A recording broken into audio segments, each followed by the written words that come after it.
Bismillahirrahmanirrahim. Assalamualaikum warahmatullahi wabarakatuh. Perkenalkan, nama saya Akbar Maulana. Saya mahasiswa dari Universitas Teknologi Bandung dengan NIM 222 10 13 48. Saya di sini akan sedikit menjelaskan tentang keamanan cyber atau cyber security, melindungi dunia digital dari ancaman. Jadi presentasi ini akan membahas pentingnya keamanan cyber, jenis-jenis ancaman, dan cara melindungi diri di dunia digital. Di era serba online ini, semua data dan aktivitas kita berisiko diretas atau disalahgunakan. Maka pentingnya bagi kita memahami dasar-dasar keamanan digital. Nah, contohnya, banyak orang yang tidak sadar bahwa akun media sosial mereka rentan dibobol jika menggunakan password sederhana atau pun sama di semua akunnya gitu. Nah, lanjut. Oke, lanjut. Apa itu keamanan cyber? Di sini ada sedikit definisi. Keamanan cyber merujuk pada praktik melindungi sistem, jaringan, dan data diri dari serangan digital, kerusakan, atau akses tidak sah. Tujuannya memastikan kerahasiaan, integritas, dan ketersediaan informasi. Pentingnya mencegah kebocoran data, kerugian finansial, dan menjaga kepercayaan pada sistem digital. Umumnya, cyber security mencakup berbagai teknologi, proses, dan praktik yang tidak sah. Mohon maaf. Nah, ada 3 pilar utama yang dijaga adalah kerahasiaan, yang itu yang pertama. Yang kedua, ada keutuhan. Yang ketiga ada ketersediaan atau dikenal sebagai prinsip CAI. Ya, contohnya firewall dan antivirus di komputer merupakan bagian dari cyber security untuk mencegah masuknya virus dari internet. Oke, lanjut ya. Di sini ada jenis-jenis ancaman cyber. Yang pertama, malware. Perangkat lunak berbahaya seperti virus dan ransomware. Yang kedua nih, phishing. Phishing, maaf. Email atau pesan palsu untuk mencuri data pribadi. Nah, sempat viral ya, sekarang juga sih masih ada gitu. Cuman pernah rame kalau nggak salah tahun kemarin ya. Jadi di pengguna sosial media, khususnya WhatsApp, banyak nomor-nomor yang tidak dikenal gitu. Tiba-tiba dia ngirim surat undangan nikah, tiba-tiba dia ngirim link misalkan klaim hadiah ini bla bla bla bla bla gitu. Ataupun dari apa ya, mengatasnamakan lembaga lain atau mengatasnamakan apa gitu. Itu yang disebut phishing nih, Bu. Jadi teman-teman semua senantiasa berhati-hati ya kalau misalkan kita menerima pesan dari orang yang tidak dikenal gitu. Yang ketiga, hacking. Nah, mungkin teman-teman semua sudah tidak asing yang dinamakan hacking.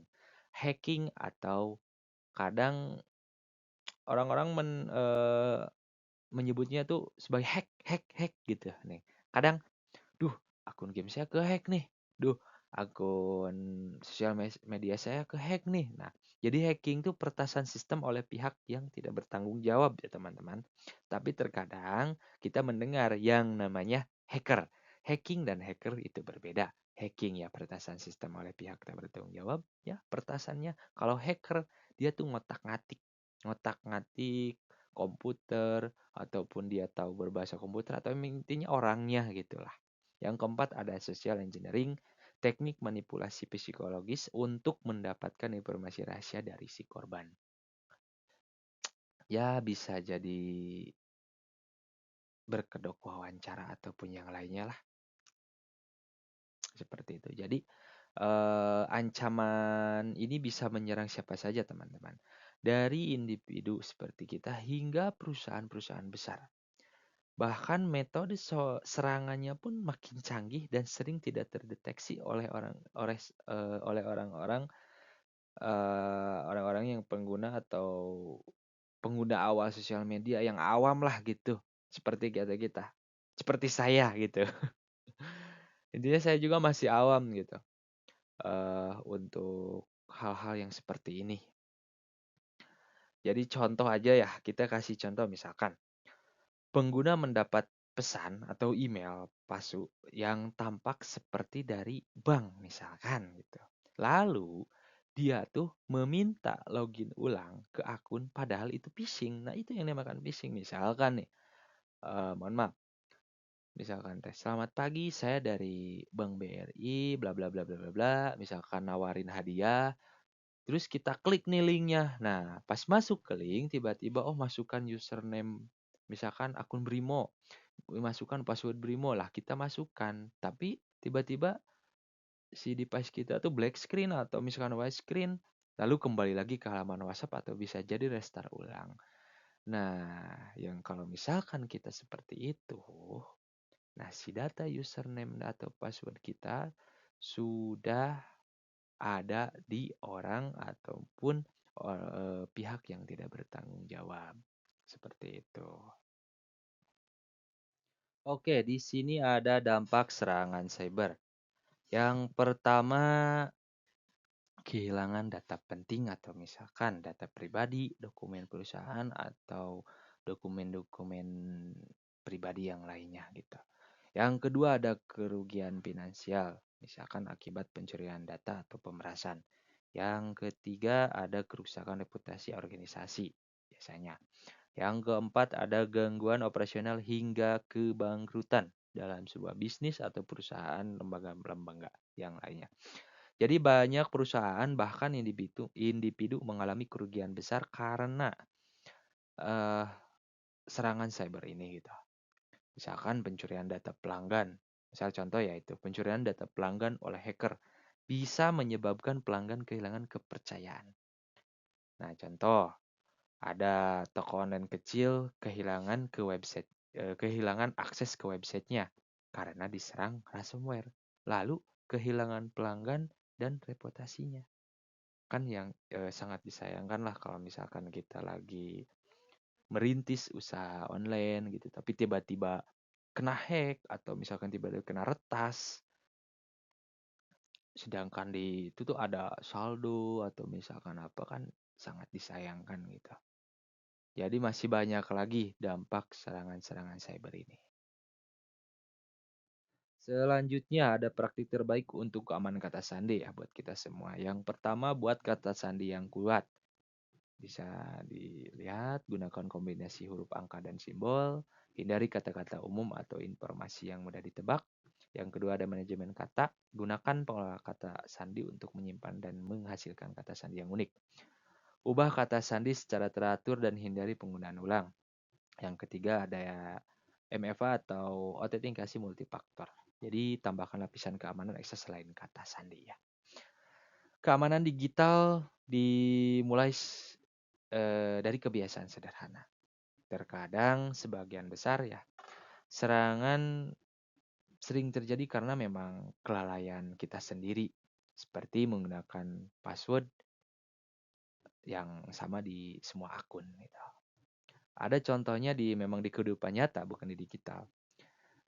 Teman saya pernah hilang hilang dompet gitu jatuh di suatu tempat lalu dia cari-cari lalu ketemu cuman aneh nih perasaan dia tuh nggak kesini. Nah, baru nge nih di dompetnya tuh ada KTP, ada ATM, dan yang lainnya surat-surat apa gitu di dompetnya tuh. Nah, langsung dia tuh cek gitu. Dia tuh cek ke ATM, kebetulan nggak bisa nge banking ke ATM, dan lihat di ATM dan boom, kosong. Ya, kenapa kok bisa gitu? Dan ternyata teman saya menggunakan kata sandi ATM-nya itu menggunakan kata sandi tanggal lahir. Sedangkan di dompet itu ada KTP yang pasti di situ sudah tertera tanggal lahirnya dia gitu. Nah, seperti itu. Jadi sering berhati-hati untuk menggunakan sandi. Tapi terkadang, duh kan susah gitu. Gimana mau pakai sandi ini susah, sandi itu susah. Ya disarankan bisa untuk menyimpannya tuh di rumah, misalkan menggunakan catatan kecil ataupun kalau di handphone tuh ada keep ya, catatan keep keep apa sih bacanya? catatan lah intinya di handphone boleh dicatat di situ. Ya. Dan ini ada sedikit praktik internet yang aman ya. Eh, Berhati-hati dengan tautan, hindari mengklik tautan atau link ya yang mencurigakan atau mengunduh lampiran yang tidak dikenal.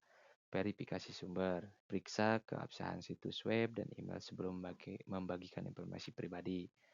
Lalu gunakan koneksi aman, ada di kalau misalkan di Chrome, di web yang lainnya. Pastikan situs web menggunakan HTTPS dan hindari menggunakan WiFi publik untuk transaksi sensitif. Seperti itu. Nah, selanjutnya ada melindungi perangkat pribadi. Install perangkat lunak antivirus, gunakan program antivirus terpercaya untuk mendeteksi dan menghapus ancaman seperti Avast atau Smartap atau yang lainnya ya. Amankan perangkat mobile, aktifkan ekspresi perangkat dan gunakan PIN yang kuat atau kunci biometrik seperti sidik jari, scan wajah ataupun suara gitu. Cadangkan data secara rutin, cadangkan data penting untuk pemulihan dari potensi serangan. Nih, di sini ada tren keamanan cyber saat ini. Peningkatan serangan pada perangkat IoT, ancaman pada cloud computing dan data pribadi, meningkatnya kebutuhan ahli cyber security. Nah, jadi seiringnya perkembangan teknologi, jenis serangan pun juga ikut berevolusi gitu. Oleh karena itu, pendekatan keamanan juga harus terus ditingkatkan. Misalkan takut di rumah tuh, misalkan kita pasang CCTV gitu, diretas lah kan bahaya juga gitu. Bisa dipantau sama orang lain juga gitu. Lanjut, uh, di sini ada studi kasus ya di serangan ransomware WannaCry.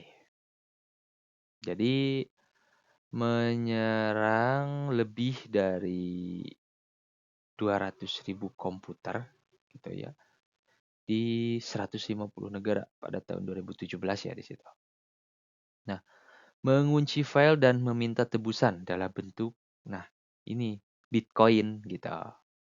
Dampak besar pada rumah sakit, analis Inggris, perusahaan dan institusi pemerintah. Jadi WannaCry melalui celah keamanan di Windows, banyak sistem yang belum diupdate gitu.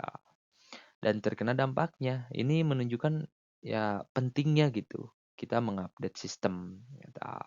Contoh lainnya eh, seorang pengguna di Indonesia misalkan kehilangan semua dokumen skripsi karena laptop terkena ransomware dan tidak bisa di-backup. Wah, itu parah banget kalau misalkan lagi ada apa sih file skripsi atau wah, kalau skripsi sih stres banget sih pasti. Atau misalkan dokumen-dokumen perusahaan, dokumen penting perusahaan, bus, misalkan terkena virus, terus blue screen langsung dan gak bisa di backup, wah udah tuh. Jadi intinya senantiasa berhati-hati ya untuk kita semua. Udah sampai di kesimpulan aja ya. Jadi kesimpulan di sini ada memang dunia digital rentan terhadap ancaman. Cyber security adalah tanggung jawab bersama, mulai dari kebiasaan pribadi hingga kebijakan organisasi ya. Semakin kita teredukasi, semakin kecil kemungkinan kita menjadi korban serangan cyber. Mari mulai dari hal-hal yang memang sederhana, jaga password Anda, jangan klik sembarangan dan selalu tetap waspada. Gitu. Jadi misalkan contohnya misal seorang siswa yang rajin update software, hati-hati membuka email dan tidak asal klik link palsu ataupun hal yang lainnya. Pasti akan lebih aman dari serangan-serangan digital.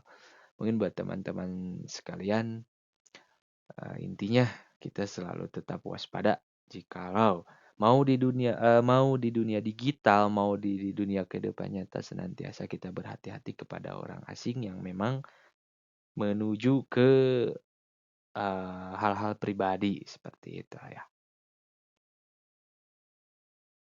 Itulah akhir dari, presentasi atau penjelasan dari dari cybersecurity. Ingat, dalam dunia digital, keamanan bukan hanya tanggung jawab IT, tapi tanggung jawab kita semua.